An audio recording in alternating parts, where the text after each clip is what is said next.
Thank you. So so Norman is a consultant neuropsychiatrist, just started here at the Maudsley at the Lishman unit, which is currently still at the Bethlehem, but will shortly, after quite a very long delay, will return to the mothership here at the Maudsley sometime next year. But we'll wait to see when exactly that happens. But Norman is a colleague in neuropsychiatry, has previously worked in East London at the Royal London and most recently at St George's, and is an esteemed clinical colleague who has done an incredible amount of research despite being on a full clinical job, most recently doing trials of FND. And anybody who's done trials knows just how much work is involved in getting funding, starting up and completing such tasks. But one of Norman's other main interests academically and clinically is an abreaction for neurological disorder, which is a sort of dwindling art, I would say, but has been reimagined for the modern era. And I think there is, like many things with FND, there are things from the past that can teach us about what to do in the future, and often with a subtle twist on past ways of doing these things. So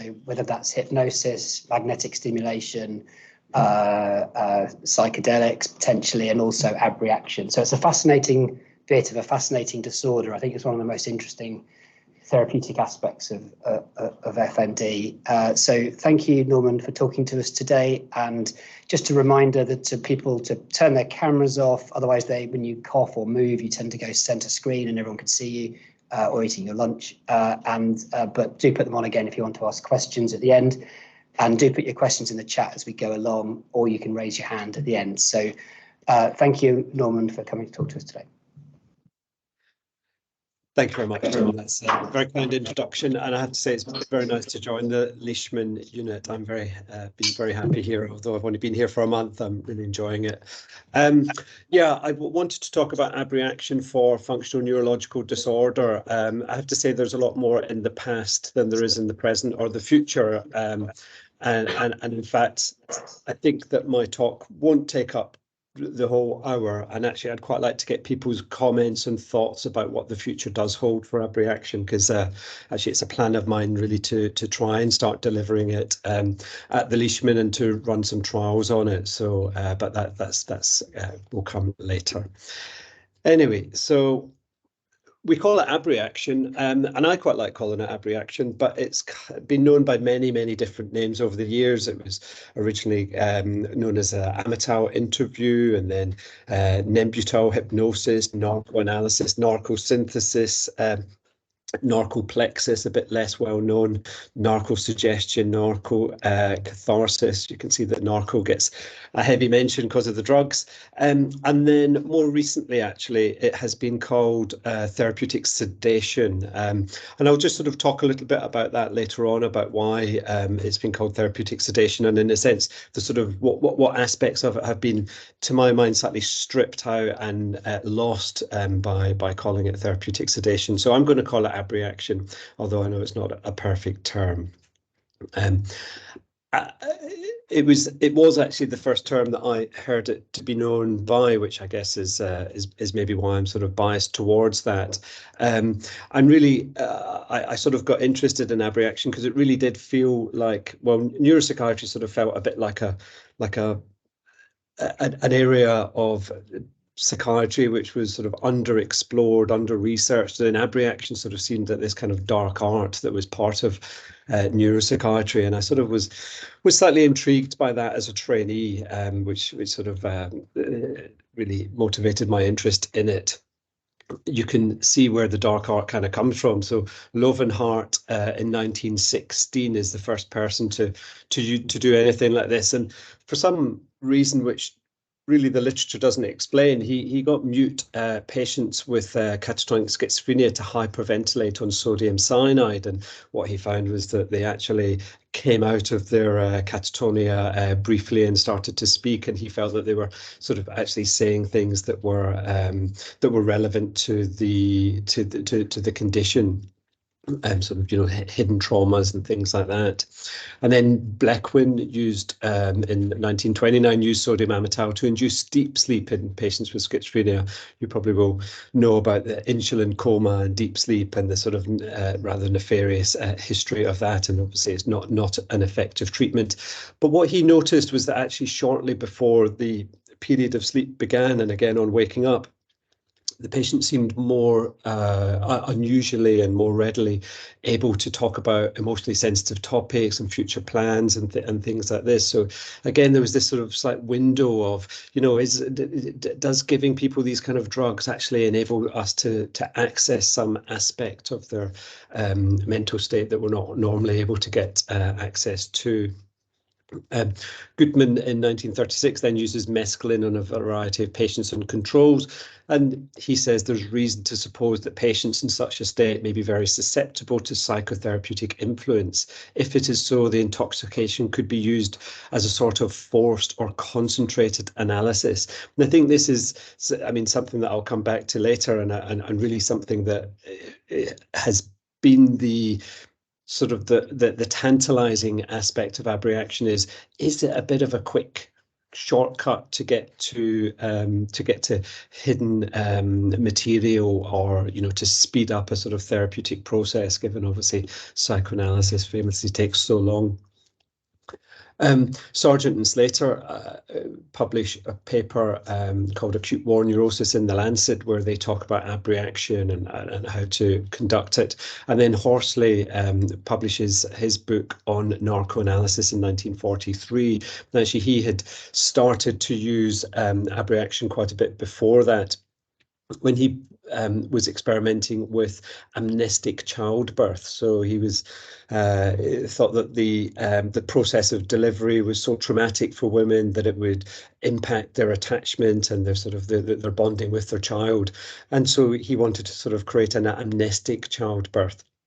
But what he found was that the patients in this sort of state of sedation with the Nembutal became, as he said, cooperative and candid about things that had happened in their past, and hopes and wishes and things like that. And then this was followed by a complete amnesia for what they had said. So he sort of suggests that narcosis is a bit like pathogenic suggestibility. So it makes someone unusually suggestible. So pathogenic suggestibility is this idea that that you can actually induce abnormalities. So you can sort of suggest that someone's left arm won't work, whatever, during hypnosis or narcosis. And then therapeutic suggestibility is the opposite, which is basically where you say, actually, you're going to be able to do this, you're going to be able to do that, you're going to be able to recover these lost memories, things like that. And so what he was sort of saying was important is that you very quickly got to form a rapport with a patient, and they were able to access memories that they previously hadn't been able to access. His sort of theory was that the narcoanalysis loosened psychic tension. It's a kind of phrase that you don't really see much these days. And that the clinician was, because of that, the clinician was able to overcome sort of an innate resistance within the patient and negative transference. And what he said was that actually remarks that were made by the patient during the interview could then be the material for a sort of more formal, longer analysis later on. So as I said earlier, it's sort of was considered a shortcut. So rather than dreams being the raw road to the unconscious mind, narcoanalysis was really a bit of a sort of back alley. The treatment was sorry to use the pun, but really given an injection in the arm because of World War II, because acute war neurosis, which was at that time sort of some acute war neurosis encompassed a number of different conditions, but one of those was sort of hysterical symptoms, as they were known then. And Horsley, in his books, says that it's almost as urgent as that of the acute abdomen. So the patient would require rapid assessment and a return to the front if possible. And basically what he was saying was that narcoanalysis, it really requires no skill in the practitioner. It's not like hypnosis where you've really got to be sort of charismatic and have lots of personality and be good at suggestions and things. Actually, it can be done by anybody at the front in this sort of field hospital, as close to the front as possible. And what Sargent and Horsley were both sort of advocating at the time was that abreaction could have a number of different uses, one of which would be actually the rapid differentiation between an organic condition and a psychiatric condition. Conversely, they also said that it could be helpful for differentiating between sort of hysteria, as it was then known, functional symptoms, or malingering. If you didn't get better with abreaction, then you were clearly malingering. Was the idea. The other aspects are the recovery of sort of suppressed memories, or the reintegration of traumatic memories into the sort of context. And then there's the abreaction of trauma. And really what they mean by the abreaction of trauma is actually, so abreaction refers to one specific aspect of the treatment, really, and that is that you sort of have this emotional response, and you induce this emotional response. So, you know, it should be anger or tears or whatever, and it's actually that's the powerful aspect of it. They said that it was particularly useful for treating things like catatonic mutism, and, as I said, differentiating hysteria from malingering. Tilken, sort of shortly after the end of World War II, probably in the worst prediction ever in psychiatry, said the future of narcosynthesis is infinite and the possibilities endless. Well, I don't think that turned out that way. In terms of theory, a lot of the early advocates for abreaction really did try and sort of link it to theory of functional neurological disorder. So we've got how Charcot doing, these kind of experiments on patients with functional symptoms using hypnosis and magnets and things like that. And he, as most people will know, considered the hypnotic state quite similar to hysteria or functional symptoms. Babinski sort of agreed with this and actually calls functional neurological disorder pythiotism, which basically means hypersuggestibility. So, you know, this idea that the symptoms themselves are suggested to the patient. Janet, his sort of view of functional symptoms as being dissociative. He sort of advocated for hypnosis as a means to sort of try and reintegrate these dissociated functions to bring them back together again, you know, so a sort of a memory that's separated from the rest of the memories, you're sort of reintegrated, or a function, you know, the ability to move the limb again, to reintegrate that. So he sort of, so these theorists are sort of saying, well, you know, actually what abreaction is doing is allowing these kind of dissociated states to reintegrate again.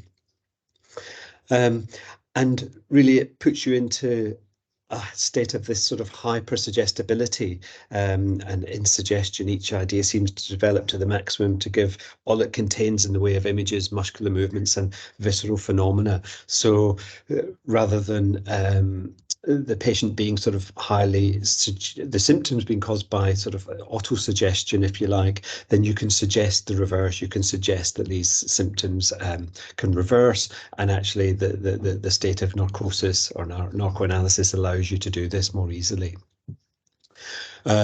We know Freud and Brewer's sort of electrical model of conversion symptoms, where the strong affect idea is converted into neurological symptoms. And they spoke about how when the patients identified and spoke about that, the affect-laden idea, their symptoms actually improved. And William Brown spoke about how important it was to access the memory and associate the memory with the strong emotion, and that this was really sort of part of, but this is part of the treatment.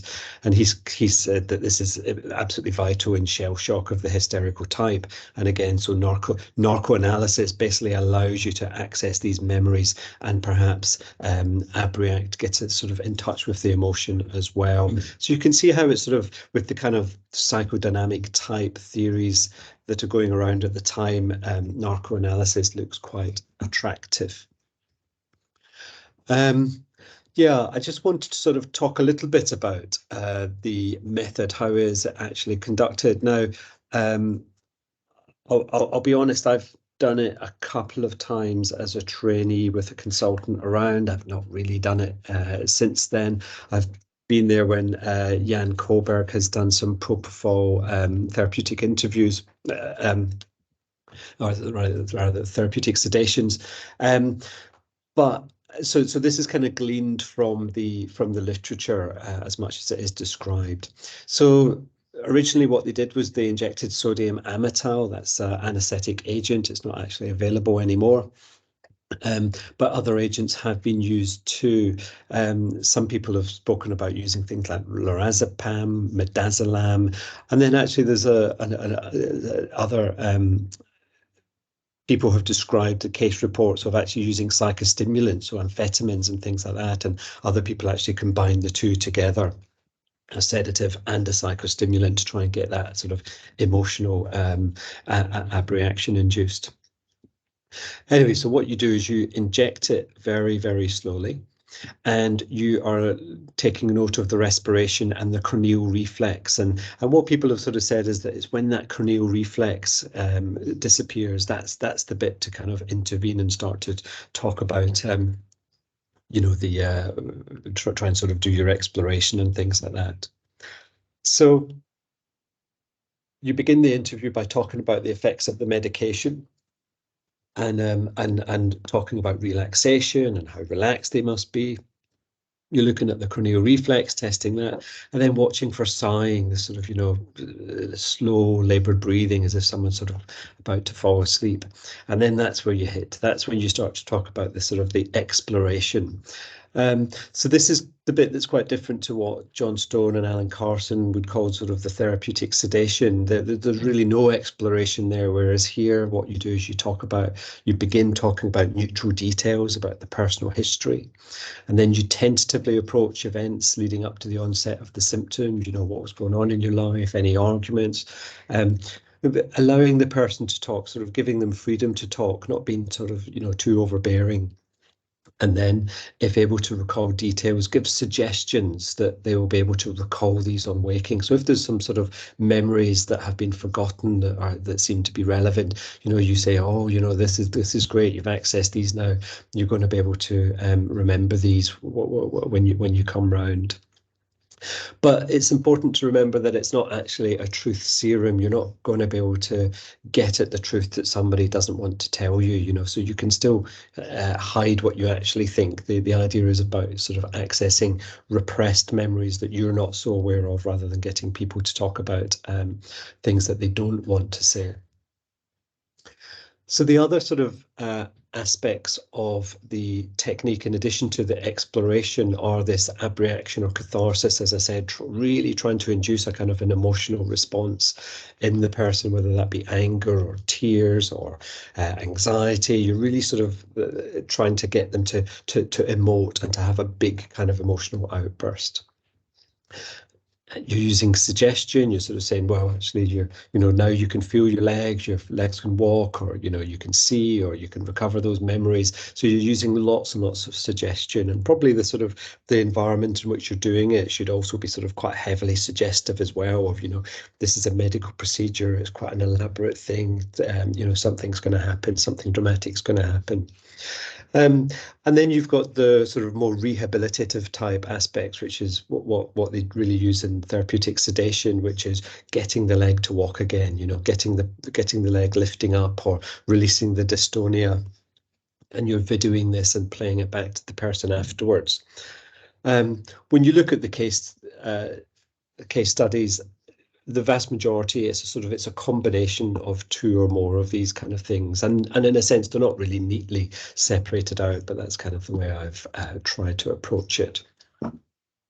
In terms of adverse reactions, well, not that many are really described in the literature. There is acute aggression, you know, because I guess you've sort of disinhibited somebody, perhaps, and so that can be an issue, or obviously respiratory depression, but then you've got things that you can reverse that with quite quickly. Contraindications in the literature, again, it's things like hypersensitivity, porphyria, cardiac arrhythmia, or if someone is acutely intoxicated, it's probably best not to do it then. Now I'm going to play a video which actually many of you will probably have seen before, because I know John Stone shows it, and I saw a talk by Mark a while ago, Professor Edwards, and he played it as well. But I'm going to play it because actually there's a little section in it which they have both omitted, which I think is potentially relevant. Anyway, I'm going to play it now. So let's. This man suffering from a conversion hysteria requires immediate treatment. Organically sound, his paralysis is as real as if it were caused by a spinal lesion. Now, what is the trouble? What's that? Nerves. Yes, it make me flinch like that. I see. How long has that been going on? Since Friday. Friday night. Come on suddenly or gradually? Suddenly, sir. How? When I started in the afternoon with crying spells. Mm-hmm. And felt something funny in my shoulders here. Back bothered me. Just started crying. I lost control of my legs and my arms. The method employed here is effective in certain types of acute cases. An intravenous injection of sodium amytal induces a state similar to hypnosis. The use of this drug serves a twofold purpose. Like hypnosis, it is a shortcut to the unconscious mind.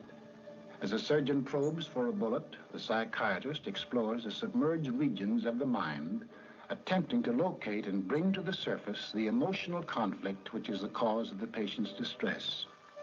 The second purpose of this drug is to remove, through suggestion, those symptoms which impede the patient's recovery. Let's go back to Friday. Yeah, think about that. Friday. My mother argues with me. Your mother argues with you? Yeah. Mm-hmm. What does she argue about? Well, every little thing. If you sit down in a long chair or something like that. Doesn't like the stuff you get in the store. Uh-huh. Then she calms down. Well, see, have you always tried to please her? Yes. Well, she doesn't try to control her temper. I see. All right. I don't walk. I love walking. You love walking. I did. Always been very fond of walking. Now Yes. you found yourself unable to walk. Now you're going to get right up and walk. Sit up on the side of the bed. Here you are. That's fine. All right, now stand up. And look at that. That's good?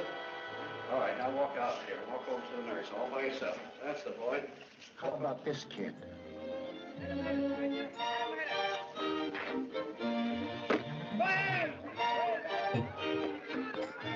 How about him?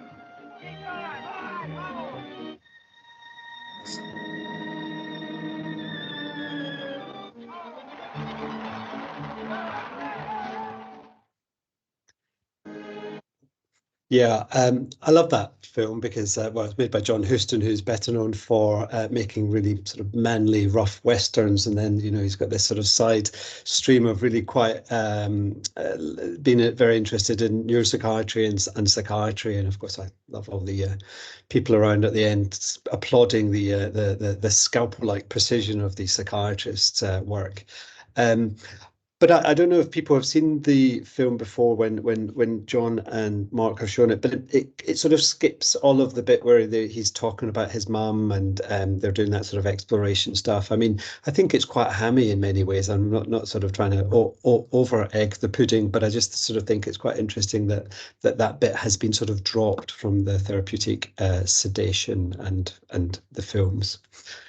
Anyway, what happens then? So Tilken said the future was endless, but actually William Sargent really began to be really quite heavily criticised. And there was a documentary a few years ago now revealing the mind bender general, but actually his reputation sort of went down well before that. And there was these websites about the abuse of psychiatric patients in an NHS hospital.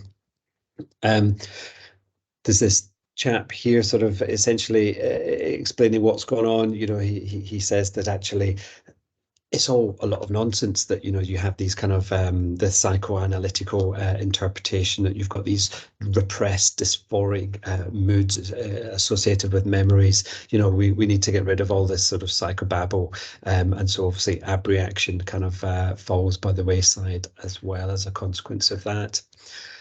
Then this is a paper in the early noughties, 2002. And actually, by this stage, it really looks like very, very few psychiatrists have even seen an abreaction done. So 15% had done an abreaction in the past 5 years. That was 15% of consultants.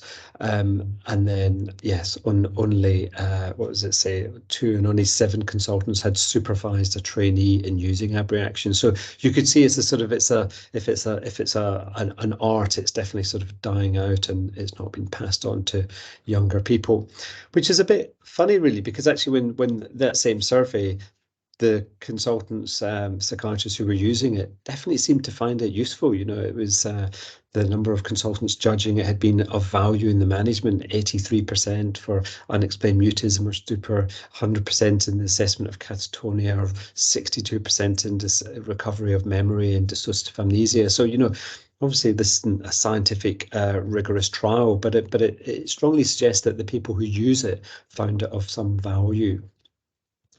However, it fell out of criticism for a number of reasons, really, not just to do with the personalities involved, but actually, you know, no one ever did a trial, so there was a lack of evidence for efficacy. Obviously, that's not the same as a evidence of ineffectiveness, but you know, no one could really prove that it was definitely helpful.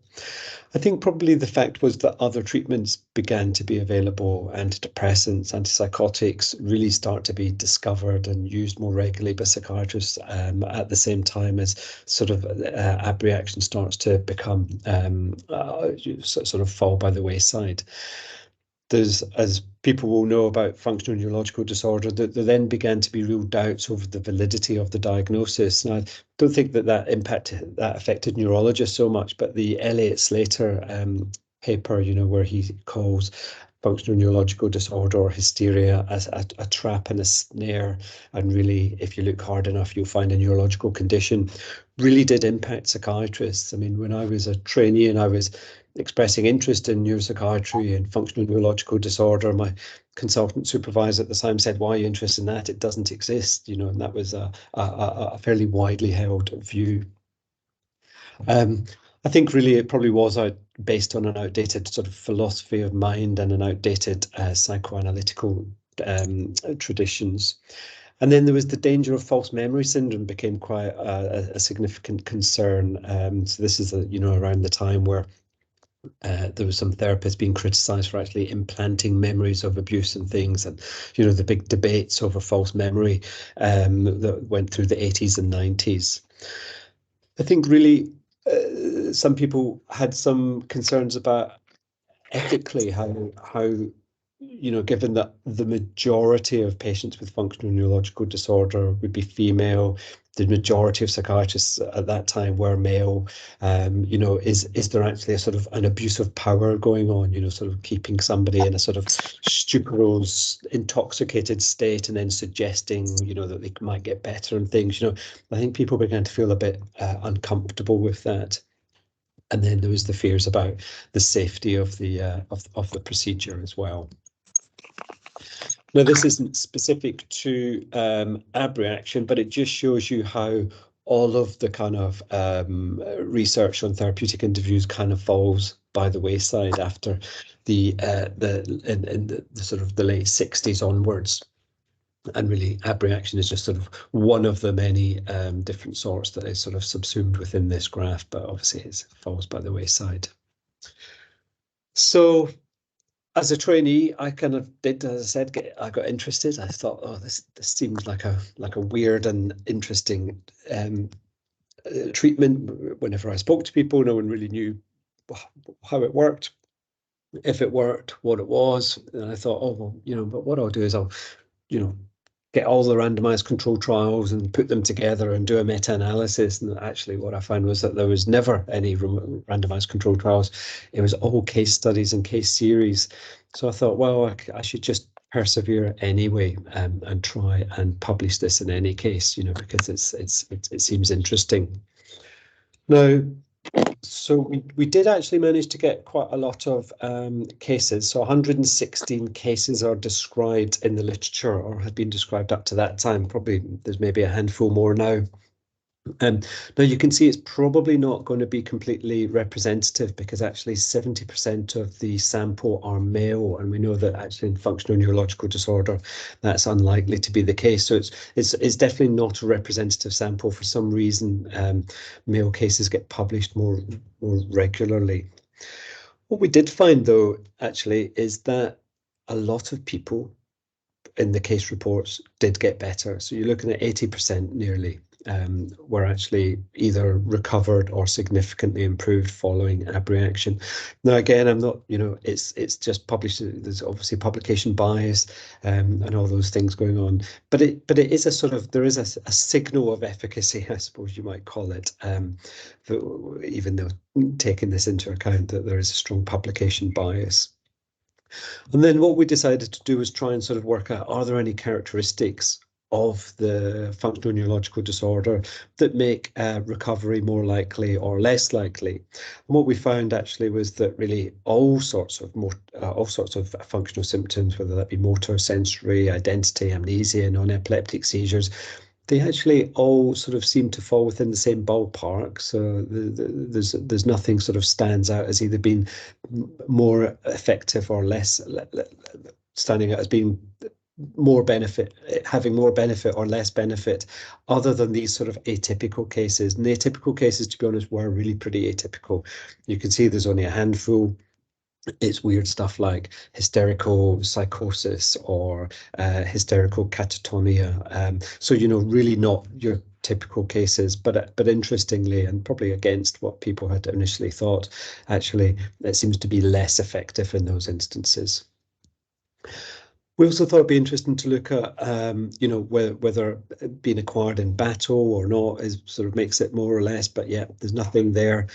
And then interesting, we did think that acute cases would be more likely to respond than chronic cases, but actually we didn't find that. I mean, we defined chronic as more than 6 months and acute as less than 6 months. You could criticize that, I guess, but what we did find was that even cases that had functional symptoms for years and years did actually seem to be, or they were reported as having responded. What didn't seem to respond so well was if there was significant psychiatric comorbidity in it. I mean, we had to sort of submerge all of those things, but that's, you know, sort of treatment-resistant depression, personality disorder, and I guess that does make a lot of intuitive sense. Again, we tried to look at drugs. Are there any medications that are more or less likely? And we didn't find that. But what we did find is that if you add in an additional medication, that makes it less likely to be effective, or at least the cases that are reported were less likely to benefit. So that's when you give a sedative and something like amphetamine at the same time. That doesn't seem to be such a great idea. And then in terms of the technique used, the most powerful predictors seem to be suggestion, the heavy use of suggestion, and achieving emotional catharsis, getting someone to emote.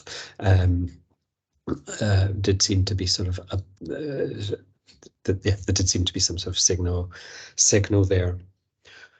The median age of participants was 29 years, so it's probably pretty normal, but from young to quite old. And the mean duration of symptoms was 49, so more of them were in the acute. But nearly a third of the studies failed to report the duration of symptoms. Two of the largest case series used the drug interviews only in those who'd been unresponsive to standard therapy. So this is psychoanalysis, rehabilitation, treatment of depression, anxiety, etc. And actually they did seem to report high response rates. I think I've said about suggestions of verbal communications that things are going to get better.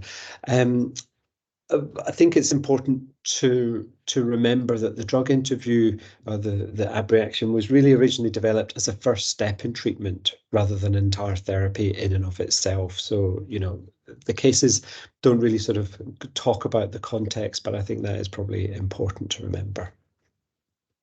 Okay, and as I said, the absence of rigorous randomized control trials indicates that the declining use of Abreaction was not actually an evidence-based decision.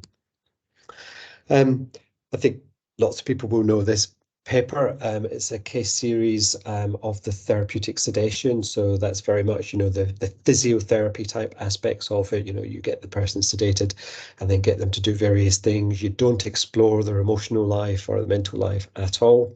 But even then, actually what they found was that, you know, 45, and these are cases that have not improved with all other treatments, and 5 of them became asymptomatic or displayed major improvement. So that's a 45% response rate. And at follow-up at 30 months, all the improvements seemed to be maintained. 2 of the patients were cured and 2 of the patients had major improvement. And obviously one of those had sort of failed to sustain the great improvement. And what John Stone and Alan Carson said is that procedure seemed to work best in those with a good understanding of the condition, good understanding of the rationale for the treatment, and an unambiguous evidence of motivation to improve. So again, that's probably sort of fits in with, you know, that lacking a sort of significant psychiatric comorbidities and things that we found. So that I have got consent to show this. This is a therapeutic sedation that I did with Jan Kohlberg a couple of years ago. Storm, what does your foot feel like now? She had a severe dystonia. Red. The right one? Red. Because how long has it not been like this? 3.5. And look at it now. I'm scared to move it.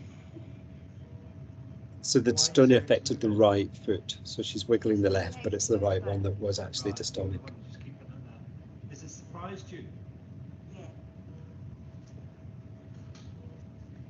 Does it feel like it's your foot?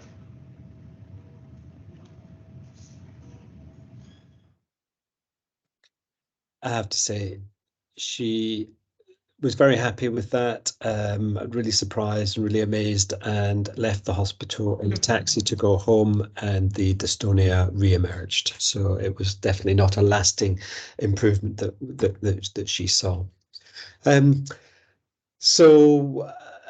Alan and John sort of suggested that, well, maybe that it works because there's a demonstration of reversibility, and that can be quite powerful. Maybe there's a powerful method of suggestion and placebo, or maybe there's a chemically altered brain state inducing a temporary interruption of altered cognitive, motor, and emotional pathways. Just a sort of slight bit on that really is that in terms of barbiturates and benzodiazepines, that, you know, they act on the GABA A receptors, the alpha-1 are predominant in the cortex and the thalamus, and that seems to cause sedation. And then the alpha-2 and alpha-5 are more in the limbic system and are sort of much more anxiolytic. So it sort of depends which benzodiazepine you use has got a preference for alpha-1 or alpha-2 and alpha-5. So, you know, there could be some sort of modes of action there. I'm not sure whether it'd be better to be anxiolytic or sedative. That's certainly not clear. Propofol, which is what people prefer to use these days because it is so quickly reversible, also acts on GABA A receptors. And Jan and I did a paper a year or 2 back looking at sort of mechanism of action of propofol, and really the sort of the summary is really that there is some evidence that it inhibits the default mode default mode network. So, you know, potentially sort of less ruminations and sort of thinking constantly about the symptoms and the sort of maintenance of symptoms. And then there's also this sort of decreased thalamic connectivity, and in the sort of parlance of the day, you know, sort of there's maybe a little bit less precision of the priors of the beliefs, and maybe more sort of upcoming sensory motor information which might contradict some of those kind of strong priors and beliefs. So these are the sort of more modern ways of thinking about how the thing might actually act. Okay, so in terms of the future, I think it would be quite interesting to try and do a randomized controlled trial of abreaction. I think the difficulty is, though, is what it's very hard to blind for a treatment that is so sedative. In the sort of psychedelic literature, they talk now about things like an activated expectancy bias. Basically, if you give someone the drug versus the placebo, it's pretty obvious which one's the drug. So you know which group you're in, and actually that can sort of that manages your expectations of improvement and recovery. So you know what arm of the trial you're in. Either I'm in placebo because absolutely nothing happened, or I won. I'm in the treatment arm. I'm going to get better. This is great. So these can sort of have powerful impacts on the final numbers. And there's absolutely no way you're going to be able to do a placebo-controlled trial of abreaction. It is very obvious if you're that sedated, really. And I think the control, certainly in sort of psychedelic literature, control groups are sort of increasingly being just sort of thought of as, rather than you just don't get any aspect of the intervention. You don't get the sort of the build up and okay, this is what's going to happen to you. They're sort of trying to take out it being just a drug effect and really examine the procedure as a whole. And I think that probably is the way that you would have to do it with abreaction. It's the procedure as a whole that you're going to have to study. So I mean, I'm sort of increasingly thinking that that maybe that we don't really have a control arm other than it's treatment as usual, which is part of a sort of active neural rehabilitation type approach. Yeah, it's actually, despite what I said, it's really not clear how we would conduct an abreaction procedure. There's very, very little knowledge left about actually how to do it. There's papers, there's descriptions in various books like Sargent's Physical Treatments in Psychiatry, but they're not that detailed really. So we were sort of wondering whether a Delphi study might be a good approach, because then you can, because it is still used in different countries around the world. So actually the Delphi study might sort of enable you to access expertise and build a consensus about what the abreaction procedure should look like. And then there's this idea of actually maybe we should be going around and interviewing the the great and the good of psychiatry who may be in retirement but still have remembered having completed abreactions and seeing them done, and sort of to try and gain some knowledge about it that way, because I think that it's clearly a complex procedure and we don't really need to reinvent the wheel. And then I think, the trial needs to be in the context of an active intervention. You can't just give an abreaction and expect, people to get better. Really, it needs to be part of a robust gold standard intervention already. And I think actually the Leishman unit might be a really good place to do that. So that's one of the reasons that I was keen to come, and getting colleagues from other MDT type neurorehabilitation units, whether that be day case, day hospitals or inpatient units, and really trying to build up a large enough number of participants for a trial. So yeah, the conclusion really is a once commonly used treatment has now almost disappeared, and I guess the question I'm asking is it really time to look again at abreaction?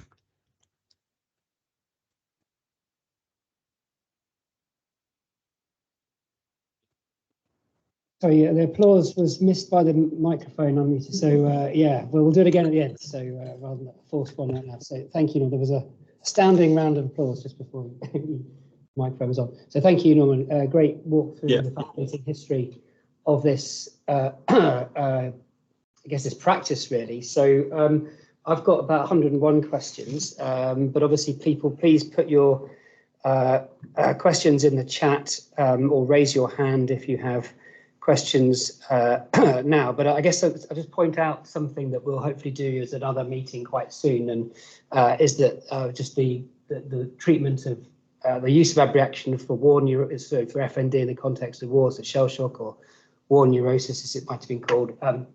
We've unearthed two really interesting films about the use of that from the Maudsley, as it split into two sort of hospitals when it was evacuated from the Maudsley site into North and South London. And there's two contrasting films using a lot of these techniques, which we've mixture of Ted Edgar Jones and Sheldon Benjamin have located. So we'll hopefully do a special meeting on that at some point, but they're fascinating.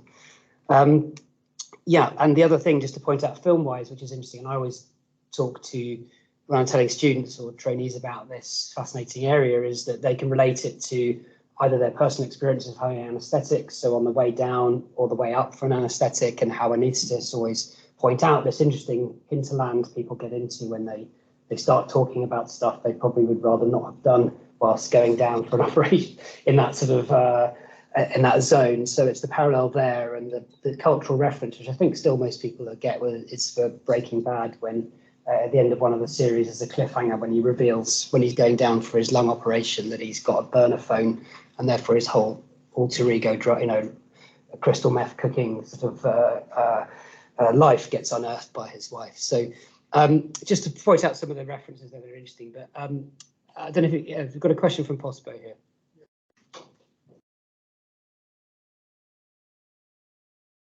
Hey, Norman. Missed me. Hi, How are you doing? Good. Thank you very much for the talk. In fact, it was my first job at the Leishman. Prof. David, used his, magic and did a midazolam, abreaction in one of our patients. That it was helpful. It wasn't really transformative, but in the long run, because it was, obviously in the Leishman and the whole MDT approach, it did work in the end. But I'm just so. My question is about, so you ended on the note that it should be used in a place like the Leishman. And my own disagreement is the fact that, usually what happens with FND is that, we end up wanting to have everything perfect, when it comes to management and treatment. Go to a national specialist unit, go to a national specialist service, which means that usually a wait time of at least 2 years, and we miss the opportunity to intervene early. So I would suggest the opposite. So don't you think that maybe this is maybe a really useful test to do in an acute setting? And I'm looking at Biba there, already scratching her head. Why are you doing this, possible? That maybe we can do that actually in a general hospital, particularly in new onset cases when we can deliver diagnosis really quickly, potentially do an abreaction test to further support the diagnosis and maybe fast track them somewhere. I don't know. Why wait for the Leishman? We can do obviously the trial there, but yeah. Well, I think that's exactly it. Possible. Traditionally it was seen as something that you do in the very acute phase, but actually, the case series that I did sort of definitely had patients who'd been unwell for 7-10 years who were showing improvement with abreaction. So I don't necessarily think that it is going to be more beneficial in acute cases just because that's what the literature sort of has always said. But I guess I'm at the Leishman, that's why I want to do it here. But I wouldn't have any problem with it being done in other places in acute settings. But I sort of see that actually what it might be doing is speeding up treatment and getting people through the Leishman and places like MDT, neurorehabilitation units, a bit more quickly, getting them sort of on board with the diagnosis and getting things moving more rapidly. That's why sort of I'm keen to do it here. But I think if we could show that it was effective here, then yeah, you can move it anywhere. Or if you want to do the trial there first and show it's effective, then we can start to do it here as well. So I'm not being absolutely against it being done in the acute setting at all. Yeah, I was going to bring in Mike's got a question, but again, Mike might as well have seen patients or treated people acutely as well. So yeah. Yeah. I've supervised quite a few, and Where do I? Yeah, sorry, that's the screen. Yeah. It's And- this and- otherwise distraction. But there were all few cases, amnesia cases, who hadn't recovered spontaneously. Yeah. I'll just make a few points. One is, it's another instance where I don't think the term FND is helpful, because actually, despite the data you showed, it may be more effective for some conditions than others. We simply don't know. And of course, Janet didn't use the term FND. The second thing is, the reason why old sods like me didn't do an RCT was not because we hadn't heard of an RCT, but precisely for the reasons you've given. What we used to do is we used to give saline and then the drug. And the patients clearly knew when they were getting saline and when they were getting the drug, as you're saying. And because the context is so important, as I'm about to say, it's very difficult to set up an RCT. And my point about the context is that we found that if we rushed in with a fugue patient and did an interview under Amital or whatever, it didn't work. What you needed to do is to do your homework first and find out as much as you could from informants about the patient and his or her life. And sometimes let the patient know that you knew. And then it became a completely different setting. And we took 45 minutes, an hour, sometimes more than an hour, going from the non-threatening aspects of their lives to coming to talk about the more recent events. And I wasn't particularly aiming for an emotional catharsis, which is why I didn't call it Abreaction. It was just an interview under sedation. But it did seem to be helpful sometimes, which then begs the question, is it all a piece of theatre? And it allows the patient to say what, it gives them the opportunity to say something they didn't want to say outside the environment, or is it really bringing the memories or whatever bubbling to the surface so that you could elicit them? And the answer to that is I don't really know. But it's going to be very hard to study for the reasons that you're saying and more. Yeah, Mike, you're going to be top of my list to interview, obviously, to find out how it's really done. I guess what I would say is that with the sort of the psychedelic literature now is much more, they're moving away from sort of trying to control everything but the drug. And I think that is probably, I mean, I'm not advocating psychedelics in anything, it's not my area of expertise, but I think people are moving away from it just controlling the drug and actually the theatre being part of the intervention and a legitimate part of the intervention. I mean, the John and Alan's paper, they really didn't do any exploration, but they still found that 50% of people were significantly better. So, there is perhaps something that's going on that's not just the theatre of suggestion and being guided. I think we've got another question in the room from Big, but I think we just will sort of mix it up with the online. So I can see that Nick's got his hand up. If you wanted to unmute, turn your camera on if you could. Yeah. See you next door to Norman as well. I'm in the same room as Norman, which is why me switching my machine on suddenly created that interesting effect. So just it's a quick comment actually on on the discussion a couple of questions ago about where it can be done or where it should be done. I think one of the problems that we've faced, I mean, one or two people on the call may remember an attempt to do this with a patient at the Leishman fairly recently, which ended up in an enormous merry-go-round of discussions with, you know, nursing managers and, you know, people senior in the trust who were very, very worried about, you know, giving someone propofol on the Leishman unit, which is of course a rather non-medical environment, and eventually we were able to do it in the ECT suite and got the frostiest welcome I think I've ever had in my life on the day that we all went to the ECT suite to do that. So, you know, and it took ages to get it set up. And more recently, actually, there was a patient at St Thomas's that, again, one or two people will recall, who subsequently came to the Leishman unit. And she was under, I think, the general medics, but was being seen by liaison psychiatry, who wanted to attempt a kind of abreaction on the ward at St Thomas's, and again were blocked from doing that.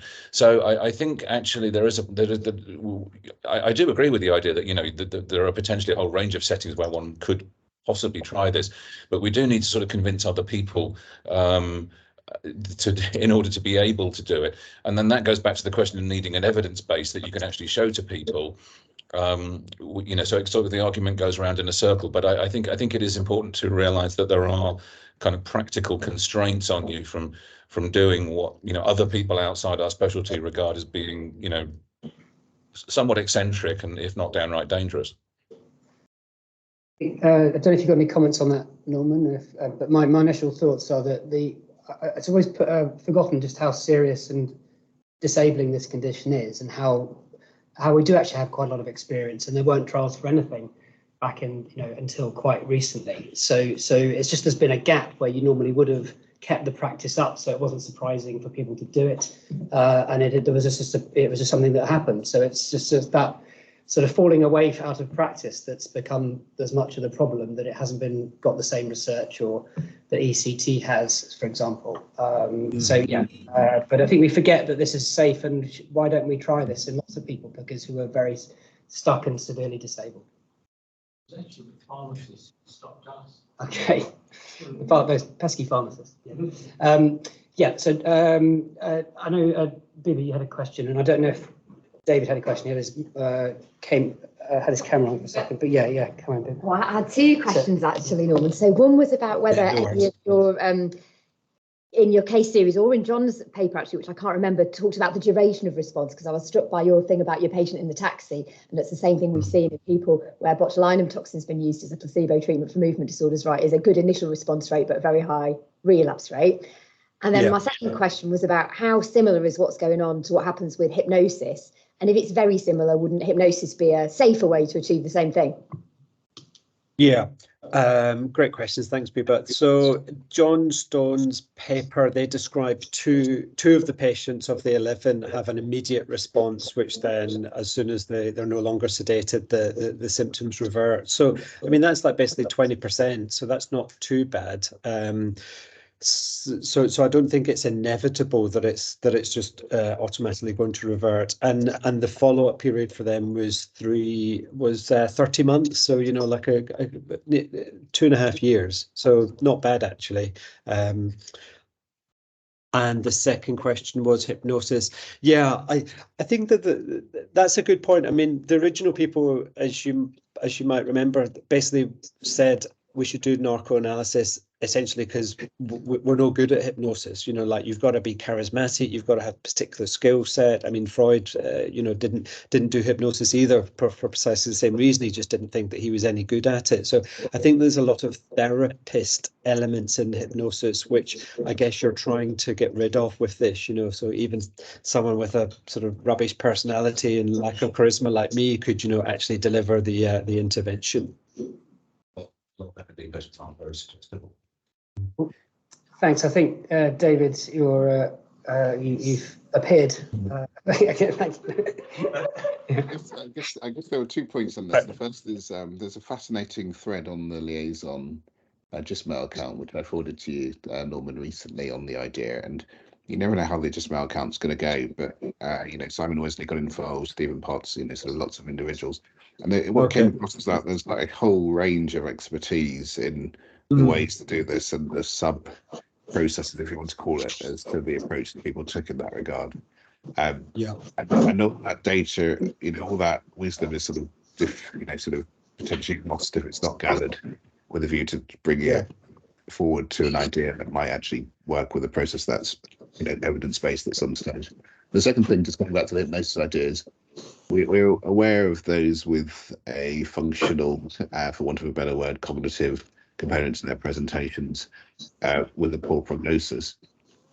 We did have a therapist here, Caroline Harrison, who was a cognitive behavioral psychotherapist, who got fantastic results with EMDR with these patients. So just to reflect on the idea of hypnosis, all this, or a therapist who's particularly charismatic, because she was, but when all else had failed, that seemed to work quite well. Again, it's non-evidence-based because she was looking at an N of about 4, I think. But there is quite a lot to unpick on this matter, I think. Sorry, I missed making a talk, so I don't know how much I've replicated or I'm off the subject.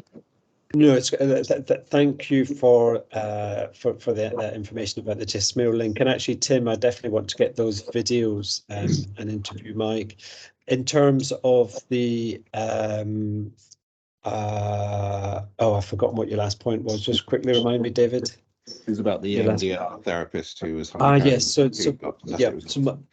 So my colleague Sarah Cope at St George's, she's actually just finished recruiting 50 people for an EMDR trial for functional motor symptoms. So actually, there is there's obviously plausible mechanisms for why tackling trauma itself might be useful. So yeah, there is a trial underway, and results will be out in about a year. Great, thanks. So unfortunately we've. There's another group who've arrived to use the room. It's I don't know what the collective amount, a large number of senior epidemiologists or statisticians is, but they've got this room booked now. So I was going to give you a slightly unfairly a question from Earl, so Daruj in the chat, which is, can you tell us what the mechanism of this is essentially? But I've saved you from probably sort of hand waving or just frank admission that we don't really know beyond disinhibition or perhaps at the Bayesian level, sort of loosening priors, which is what perhaps we're thinking is going on with the with psychedelics in that sense. But once again, thank you for a brilliant talk, Norman. A fascinating topic. We could talk for ages, but unfortunately, we need to give the room back to the people who got it next. So thank you again, Norm, for a brilliant talk. Thank you. Thanks so much. It's a real pleasure. Bye bye.